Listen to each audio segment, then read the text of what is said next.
Did you see what's going on? Obviously, you see what's going on in California.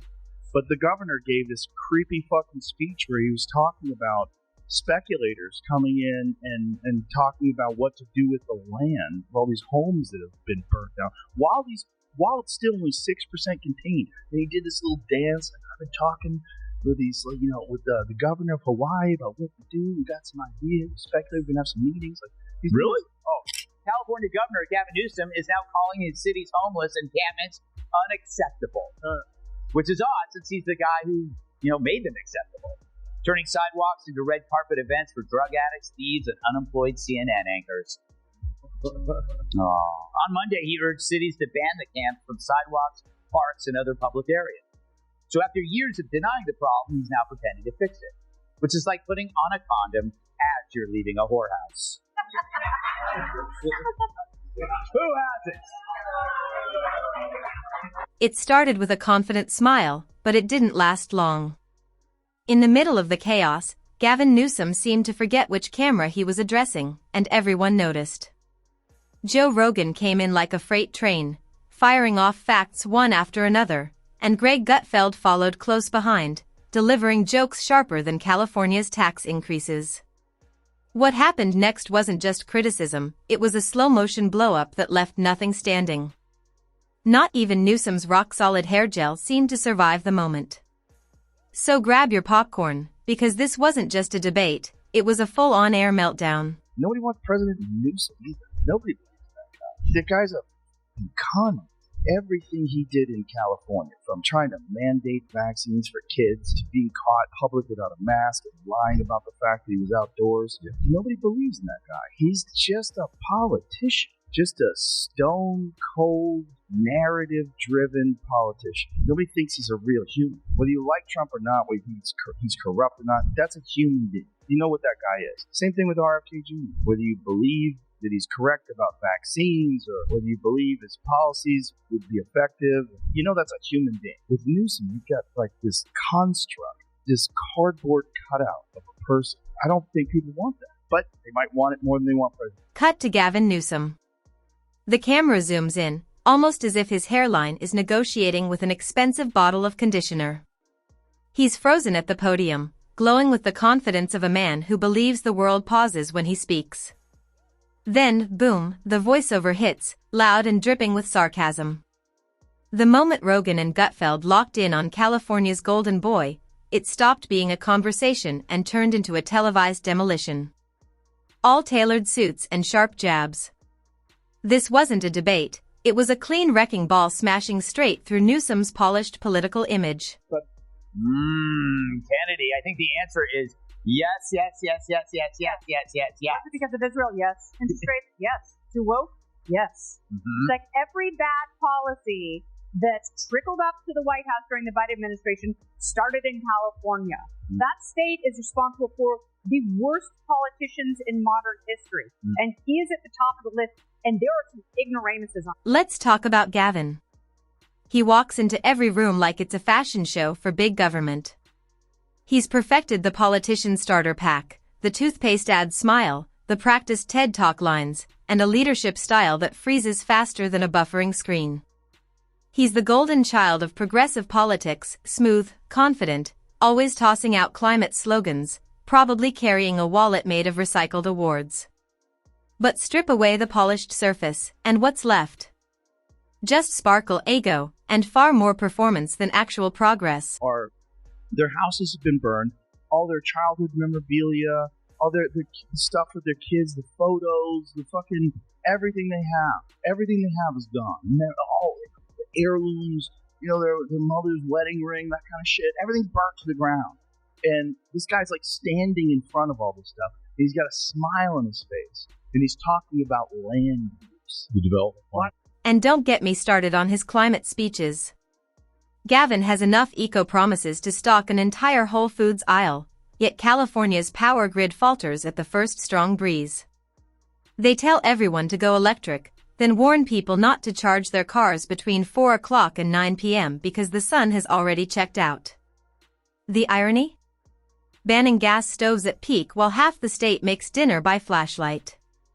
This isn't real policy, it's climate theater, a tragicomic performance where people stumble in the dark while pretending it's progress. And he's the guy who thinks he's going to run for president when, so much of the state is absolutely unlivable. And so every project that he's championed, he's now trying to demonize conveniently, and people are not that dumb. Like, people have been through it in his state. They are sick of him. They want him to leave, and maybe that's why so many people around him are like, you should totally run for president. So he gets out of the state. Yes. Move away.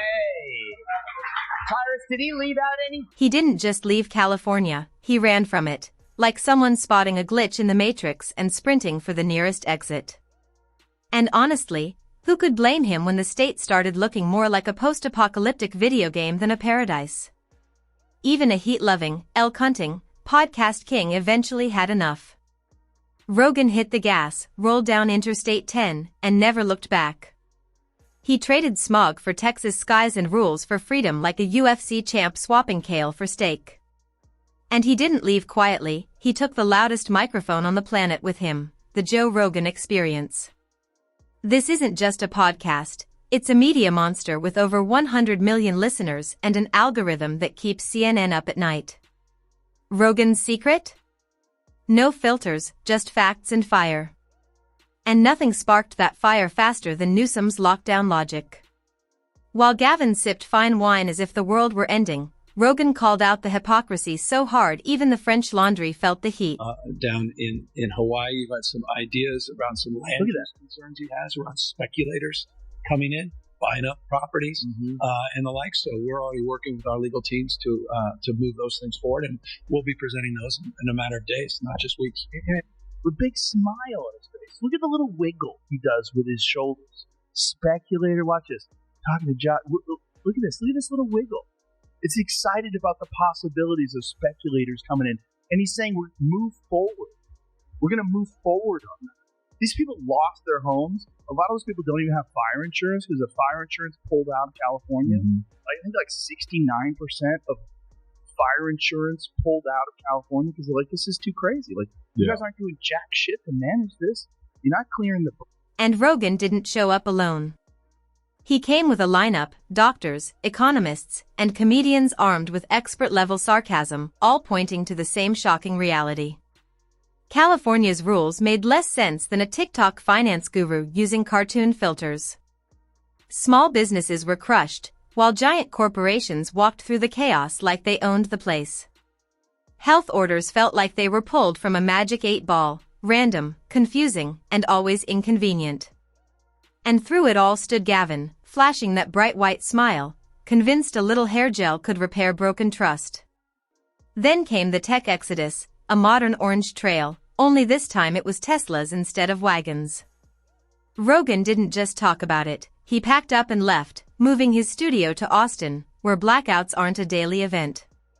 California had become hostile to innovation and allergic to freedom, and Rogan's strongest argument wasn't a chart or a quote, it was his own life. So, while Californians have lost their homes and they're still suffering from the devastation, what does Gavin Newsom decide to do?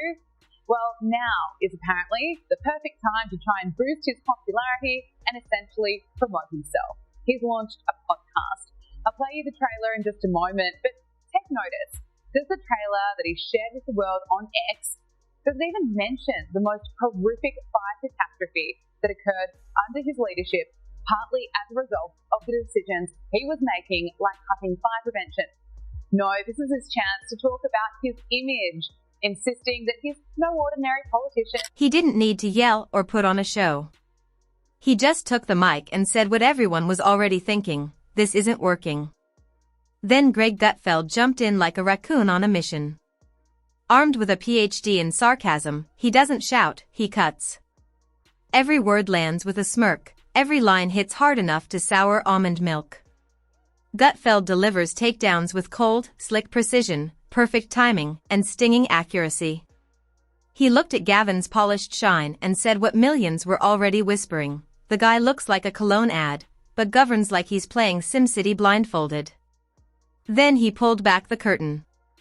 Behind the glossy smile were tent cities, boarded-up shops, and juice bars barely hanging on, a dystopia with a yoga mat.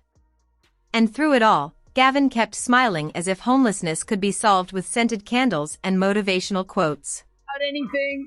I think there's about 100 other reasons too. Well, you can't, it's not his words when he speaks. Yeah. You have to watch him closely. And some genius decided not to film him any lower than the show. Yes. Did you? Yes. So what did he do? You couldn't see the hands. No, but he sent Morse code. Yes. Go back and watch it. Look at the blinking. Look. Meet me at the house. Like, he's blinking. He's sending. I'm getting there. Hey, just so you know, I'm not wearing pants. But Gutfeld didn't stop at the surface, he went straight for the jugular. His real target was the media's obsession with Gavin. Legacy outlets treated him like a modern-day JFK, just with better teeth and a reusable tote bag. Behind the glow, however, was chaos, lightly coated in a spray tan. Gutfeld's monologues weren't just jokes, they hit like heavy artillery. He tore apart headlines praising Gavin's bold leadership while everyday people were drowning in gas bills, sky-high rent, and grocery panic. Families struggled to afford milk, yet magazines gushed over his so-called visionary aura. Then came the climate comedy. Gutfeld unloaded like a caffeine-fueled truth sniper, slicing through buzzwords like carbon justice and solar dreams. It all sounds noble until you ask who's footing the bill. While regular folks sit through blackouts, bureaucrats glide around in hybrids like extras in a sci-fi movie. Charging stations are mostly imaginary. Gutfeld didn't just expose it, he ripped it apart. This wasn't saving the planet, it was an Instagram photo op dressed up as policy. When Gavin Newsom talks about California, he's like, I'm very big on California, very bullish on California. Hey, they're all moving. The only reason why they don't move is because it's too difficult to move. It's too expensive to leave versus all the bullshit with all the permits and all that. It's too expensive. That he's correct about vaccines or whether you believe his policies would be effective.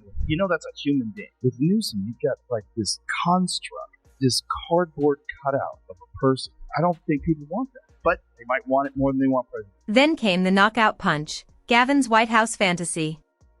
Whispers of 2028 swirl around him like incense at a yoga retreat, but Gutfeld wasn't buying it. He tore into the idea that a man who can't manage one state could run an entire country. He's running all right, Gutfeld snapped, but it's from accountability, not for president. The jokes almost wrote themselves. Newsom's White House dream was like trying to franchise a restaurant that just failed 3 health inspections. The sign looks great, but the kitchen is a disaster, the freezers are busted, and the Yelp reviews are on fire. Literally. Gutfeld didn't just joke, he blew the illusion apart. Every punchline carried a brutal truth even Gavin's PR team couldn't spin. Then came the ultimate tag team, Joe Rogan and Greg Gutfeld, like twin wrecking balls smashing Newsom's myth. Rogan brought the facts, Gutfeld brought the fire.